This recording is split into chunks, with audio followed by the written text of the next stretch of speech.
आजिर गुरुत्वपूर्ण खबर राहुल गांधी को मिलूची हत्या धमक। इंदिरा गांधी परी समान अवस्था राहुल हेबो बोली धमक दि जाउथिबा विरोधी दल नेता निजे दाबी करिसेंथि।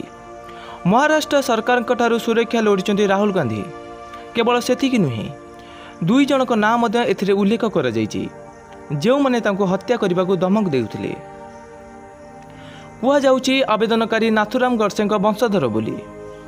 लोकसभा विरोधी दल नेता तथा कांग्रेस सांसद राहुल गांधी अगस्ट 13 तारिख में पुणे एक कोर्टे कही जे तांको जीवन विपद अच्छी। से यह पछर कारण दर्शाई कही जे सांप्रतिक राजनैतिक विवाद एवं अभियोगकारी सत्य कि सावरकर पारिवारिक संपर्क जो तांको जीवन विपद अच्छी। राहुल गांधी यह संपर्क में प्रतिरोधक सुरक्षा दाबी करिसेंथि। यह सहित राहुल गांधी कोर्ट को आवेदन करिसेंथि जे मानहानि मामलार शुणाणी समय तांको सुरक्षा एवं निरपेक्ष कार्यानुष्ठान संपर्क में कोर्ट गुरुत्व देवा उचित। सेहीपरि राहुल कोर्ट रे कहिथिले जे अभियोगकारी सत्य कि सावरकर निजकू नाथुराम गडसेंक वंशधरी बोली कहिथिबारु तांको जीवन विपद रे अछि।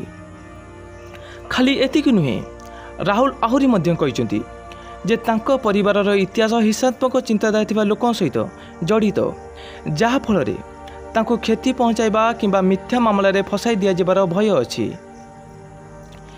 यही कारणरू राहुल गांधी कोर्ट को सुरक्षा दाबी करिसेंथि जहा द्वारा तांका जीवन प्रति कौनसी विपद न रहे एवं मामलार निरपेक्ष सुरक्षित रहे।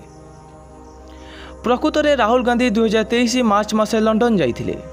एही समय राहुल गांधी वीर सावरकर विषय कहवा समय एक घटना उल्लेख करथिले। अभियोग अनुसार राहुल गांधी सेठारे उपस्थित लोकों को कहिथिले जे सावरकर एक पुस्तक रे लिखिसेंथि जे से एवं तांका 5 जन बंधु जने मुस्लिम व्यक्ति को पिटुथिले एवं सावरकर एथिरे खुशी थिले। से देइथिबा बयान संपर्क में सत्य कि सावरकर कहिसेंथि जे राहुल गांधी मिछ कहिसेंथि एवं यह मानहानि। कोर्ट रे राहुल गांधी वकील मिलिंग पावर कहिथिले जे सत्य कि सावरकर गडसेंक परिवार सहित जड़ित। से तांका